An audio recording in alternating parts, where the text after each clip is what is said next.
आपके ये जो सांसद हैं ये भी दिखते कहाँ हैं आपको? आपको जब जब दिखते हैं तो कहीं सूट बूट में पहने हुए, कहीं दिल्ली के बड़े होटलों में या दिल्ली के बड़े महलों में बड़े बड़े सेठों के साथ आपके बीच आते हैं। और ये क्या, मोदी जी खुद नहीं आते? मोदी जी की जो सांसदीय क्षेत्र है वाराणसी, वहां मैं आती जाती हूं। वहां पूछिए, किसी गांव में नहीं गए, किसी से हालचाल नहीं पूछा। तो ये इनकी जो राजनीति है, जो विचारधारा एकदम अलग है। एक थी इंदिरा गांधी, प्रधानमंत्री थी, अपने एक संसदीय क्षेत्र में गांव गांव जाकर जनता से मिलती थी, पैदल जाती थी, जनता डांट देती थी, उन्हें कोई परवाह नहीं थी। डांट खाती थी, कहती थी अच्छा है, जागरूक है ये जनता, और दिन रात काम करती थी। शहीद हुई तो शायद आपको मालूम नहीं होगा, जब शहीद हुई तो मेरे पिताजी को उनके कमरे में एक पर्चे पे लिखा मिला कि अगर मुझे कुछ हो जाएगा तो जब मेरे अंतिम संस्कार होंगे तो मेरी जो अस्थि है वो संगम में, इलाहाबाद में, आधी वहां डाल देना और आधी हिमालय के पर्वतों पे डालना, क्योंकि मैं हिमालय के पर्वत में जो बर्फ है उसके साथ मैं घुलना चाहती हूं। एक ये विचारधारा कि ये देश है मेरा, ये देश की धरती है, मुझे इस देश की धरती में घुल डालो। और दूसरी विचारधारा कि देश की जनता की आवाज है, देश की जनता एक सरकार को चुनती है और आप 100-100 करोड़ दे देकर विधायकों को चोरी करके उस सरकार को गिराने में लगे हैं। और फिर आप धर्म की बात करते हैं। महंगाई बढ़ती चली जा रही है, आपके मुंह से महंगाई शब्द नहीं निकलता। बेरोजगारी चरम पे है, आप कह रहे हैं कि अर्थव्यवस्था मजबूत हो गई है। मोदी जी आते हैं, आपको बड़ी बड़ी बातें सुनाते हैं, और सच्चाई क्या है? सच्चाई यह है कि आज देश में 70 करोड़ लोग बेरोजगार हैं। सच्चाई यह है कि आज का नौजवान शिक्षित है, कि गरीब से गरीब परिवार आज चाहता है कि पहले मेरे बच्चे की पढ़ाई पूरी होनी चाहिए। वो उसके लिए मेहनत करता है, खून पसीना बहाता है, कर्ज लेता है, कुछ भी करता है। तो तमाम बच्चे आज शिक्षित हैं, किसी की बीटेक, किसी की बीएससी, शिक्षित है, लेकिन किसी के पास रोजगार नहीं है, नौकरी नहीं है। तो आप सोचिए, जो परिस्थितियां मोदी जी ने 10 सालों से इस देश में बनाई हैं क्या है? लोकतंत्र का नाम और निशान नहीं रहा। जहां सरकारें चुनी जाती हैं वहां गिराई जाती हैं धन बल से। जहां लोग उठते हैं, अपनी आवाज उठाते हैं, प्रदर्शन करते हैं, किसानों की तरह उन्हें दबाया जाता है। नौजवानों की यह परिस्थिति हो गई है कि कोई किसी को रोजगार मिलने की आशा भी नहीं है। अग्निवीर जैसी स्कीम लाते हैं, अग्निवीर जैसी स्कीम जिससे बच्चा सेना में जाएगा, देश की रखवाली करने के लिए 4 साल बाद घर आके फिर से बेरोजगार हो जाएगा।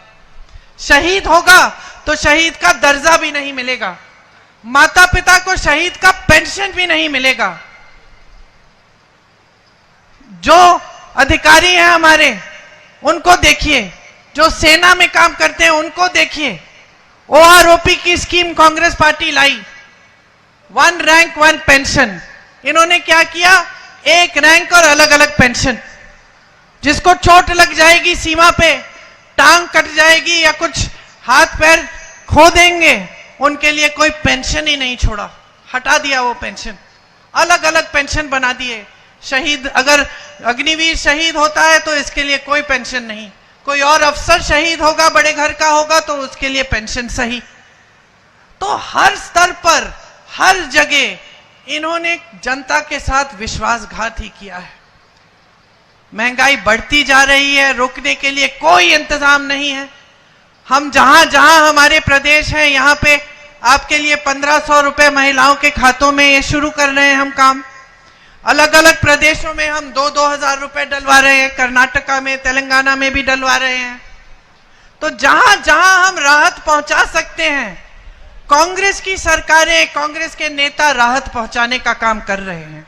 और जहां जहां मुसीबतों को बढ़ाने का काम है, वहां आपको भाजपा के नेता मिलते हैं, क्योंकि उनका एक ही मकसद है सत्ता किसी भी हालत में किसी भी तरह से अपने हाथों में रखना। अब चुनाव में आपके सामने आते हैं तो फिर से वही बहकी बहकी बातें, आपके ध्यान को भटकाने वाली बातें शुरू हो गई। फिर धर्म की बात, फिर वही बातें कि कांग्रेस पार्टी आपके मंगलसूत्र चुरा लेगी। अरे 55 सालों से हमारी सरकारें रही, किसी ने आपके मंगलसूत्र चुराए? इंदिरा जी ने तो अपने गहने देश को दिए थे जब जंग थी। मेरी माता जी का मंगलसूत्र देश को कुर्बान हुआ है, मेरे पिता शहीद हैं, और ये लोग कहते हैं हम आपके मंगलसूत्र चुराएंगे। गुजरात गए मोदी जी, कहने लगे कि आपकी 2 भैंसें हैं तो कांग्रेस वाले 1 भैंस चुरा लेंगे। ये फिजूल की बातें हैं। हम लोग हंस लेते हैं, जनता तो हंस रही है, लेकिन गहराई से देखें तो देश के प्रधानमंत्री हैं। यही उनकी सभ्यता है कि चुनाव के समय आकर आपके सामने इधर उधर की बातें करें, महंगाई की बात न करें, बेरोजगारी की बात न करें, यहां आपदा हुई यहां राहत दिलवाने की बात न करें, आपकी समस्याएं जो है उनको हल करने की बात ही न करें। इतना अहंकार हो गया है कि अपने आप को देवता समान समझने लग गए हैं, और इतना अहंकार हो गया है कि सोचते हैं कि चुनाव में भी धर्म का नाम लेके हमें बार बार वोट तो मिल ही जाएंगे, हमें काम करके दिखाने की कोई जरूरत नहीं है। तो अब ये पूरा सिलसिला कौन बदलेगा? कौन बदलेगा? हम सब तो हाजिर हैं, लेकिन जब तक आप जागरूक नहीं बनेंगे, जब तक आप नहीं तय करेंगे कि जिस तरह से आपने अपना समाज सभ्य रखा है उस तरह से आप एक सभ्य राजनीति भी इस देश में फिर से स्थापित करना चाहते हैं, तब तक कुछ नहीं बदलेगा।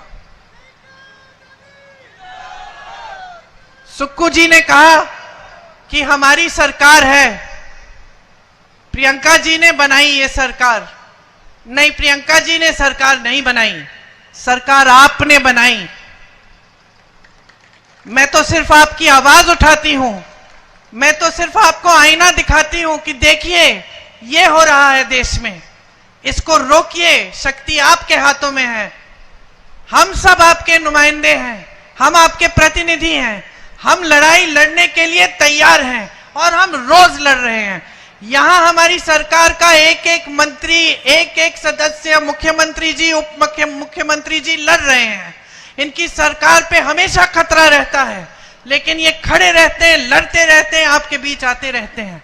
वहां दिल्ली में राहुल गांधी जी 4000 किलोमीटर कन्याकुमारी से कश्मीर पैदल चले, मणिपुर से मुंबई चले, सिर्फ आपकी समस्याओं को समझने के लिए और आपके बीच आने के लिए, सिर्फ ये कहने के लिए कि जिस देश की रक्षा आपके बेटे सरहद पे कर रहे हैं वो देश एक है, एकजुट रहना चाहिए और उस देश की एकता बनी रहनी चाहिए। राहुल जी को घर से निकालते हैं, संसद से निकालते हैं, तमाम उन पर केस डालते हैं, लेकिन पीछे नहीं हटते, खड़े रहते हैं, लड़ते रहते हैं। हम सब लड़ेंगे और लड़ते रहेंगे आपके लिए। हम इस देश के लोकतंत्र, इस देश के संविधान पर आंच नहीं आने देंगे, लेकिन हमारे साथ आपको लड़ना पड़ेगा, आपको भी जागरूक होना पड़ेगा। इस चुनाव में शुरू से कांग्रेस पार्टी के एक एक नेता ने सिर्फ आपके काम की बात की है। हम गारंटी लाए हैं तो आपके लिए लाए हैं। जिस तरह से प्रदेश सरकार गारंटी को पूरा करने का काम कर रही है, ओपीएस लागू कर रही है, अब महिलाओं के खातों में पैसे डालना शुरू किया है, और जैसे ही चुनाव, जैसे आपने कहा, खत्म होगा फिर से शुरू होगा, उसी तरह से हम देश भर में कुछ गारंटी लाए हैं। महिलाओं के लिए जो आपको प्रदेश सरकार से मिल रहा है वो मिलेगा, लेकिन ऊपर से आपको केंद्र सरकार की तरफ से 8500 रुपए हर महीने आपके खातों में डाले जाएंगे। सरकारी नौकरियां 50% आपको मिलेंगी महिलाओं को। पहले के आरक्षणों के तहत नौजवानों के लिए एक अप्रेंटिसशिप का प्रोग्राम लाएंगे, जिससे 1 लाख रुपए एक सालाना आप कमा पाएंगे। आपका हुनर बढ़ाया जाएगा, जब तक आपकी स्थायी नौकरी नहीं होगी तब तक आप अप्रेंटिसशिप का प्रोग्राम करके कमा पाएंगे। नौजवानों के लिए 5,000 करोड़ रुपए का फंड लाएंगे ताकि आप जब अपना कारोबार शुरू करना चाहेंगे तो आप उस कारोबार को बना सकेंगे, आपके लिए सुविधा होगी। पेपर लीक होते हैं उसके खिलाफ सख्त कानून लाएंगे और 30 लाख खाली पद जो मोदी जी ने खाली छोड़े अपनी सरकार में वो भरेंगे और आपको हम रोजगार दिलवाएंगे। किसान भाइयों के लिए एमएसपी मतलब न्यूनतम समर्थन मूल्य आपका कानूनी अधिकार बनाएंगे। जिस तरह से आज भोजन का अधिकार इस देश में कानूनी अधिकार है गरीब परिवारों का, मोदी जी देते हैं आपको राशन, कहते हैं आप पे एहसान कर रहे हैं, अपनी फोटो चेप के देते हैं। सच्चाई यह है कि वो कानून कांग्रेस पार्टी ने बनाया जो मजबूर करता है मोदी जी को कि आपको राशन दें। इसी तरह से हम कानून लाएंगे कि न्यूनतम समर्थन मूल्य आपको मिलना ही होगा। इसके साथ साथ किसानों के कर्ज माफी के लिए एक स्थायी आयोग लाएंगे जिससे जब जब आपको संकट में होंगे और आपको सुविधा की जरूरत होगी आप जाकर उस आयोग से सुविधा ले पाएंगे। किसान आज खेती के हर सामान के लिए जीएसटी दे रहा है। पेट्रोल डीजल महंगा हो गया है, ऊपर से हर सामान पे जीएसटी है, सारे सामान महंगे हैं। कांग्रेस पार्टी ये कह रही है कि केंद्र में हमारी सरकार आएगी तो हर सामान से, खेती के सामान से जीएसटी हटाएगी ताकि खेती के सारे सामान सस्ते हों।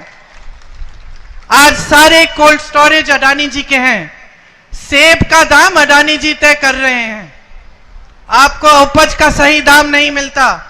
ऊपर से मोदी जी ने जो अमेरिका से सेब आता है उस पे टैक्स कम कर दिया और यहां आप जीएसटी पे जीएसटी भर रहे हैं। इसीलिए जब खेती के सामानों से जीएसटी हटेगा तो सब किसानों का फायदा होगा। और जिस तरह से इन्होंने सिर्फ खरबपतियों के लिए सरकार चलाई है उसी तरह से हम सिर्फ जनता के लिए, सिर्फ आपको अपने पैरों पे खड़े होने के लिए सरकार चलाएंगे। मजदूरों को आज शोषण होता है। हमने तय किया है कि देश भर में प्रतिदिन जो मजदूरी है वो 400 रुपए से कम नहीं हो सकेगी। ये कानून बनाएंगे हम। और जिस तरह से हम गांव में मनरेगा लाए उसी तरह से हम शहरी मनरेगा लाएंगे ताकि शहरों में भी 100 दिन की मजदूरी, 100 दिन की जो रोजगार है वो आपके लिए पक्का आपका अधिकार बनेगा। ये जो छोटी छोटी दुकानें हैं, छोटे बिजनेस हैं, इन्होंने बहुत नुकसान झेला है मोदी जी की नीतियों की वजह से। हम चाहते हैं कि जो छोटे कारोबार हैं, छोटे दुकानदार हैं, छोटे बिजनेस हैं वो मजबूत बने, क्योंकि हम जानते हैं कि आप रोजगार दिलवाते हैं और आपकी मजबूती ही देश की रीढ़ की हड्डी बन जाती है, अर्थव्यवस्था की रीढ़ की हड्डी। हम आपको मजबूत बनाने का काम करेंगे। नोटबंदी और जीएसटी जैसी जो फिजूल की नीतियां हैं जिन्होंने आपकी कमर तोड़ी है, उन सबको हम आपके लिए दुरुस्त करेंगे ताकि आपके कारोबार फिर से अच्छी तरह चल पाएं। ये सब काम हम आपके लिए करना चाहते हैं, लेकिन एक काम आपको हमारे लिए भी करना पड़ेगा। आपको जागरूक बन के अपना वोट डालना पड़ेगा। यहां उपचुनाव है, आप विधानसभा के लिए भी प्रत्याशी चुन रहे हैं और लोकसभा के लिए भी। दोनों प्रत्याशी यहां हैं आपके पास, आपके सामने आइए। कालिया जी यहां आइए। आप लड़ रहे हैं क्या चुनाव? शायद लोकसभा के जो प्रत्याशी हैं रायजादा जी वो अगली मीटिंग में चले गए हैं, लेकिन इनको भारी बहुमत से जिताइए। पूरे देश भर में दिखाइए कि जिन्होंने गलत तरीके से लोकतंत्र के साथ अपराध करके धन बल के आधार पर आपकी सरकार को तोड़ने की कोशिश की, उसका जवाब हिमाचल प्रदेश की जनता दे रही है। दिखा दीजिए पूरे देश को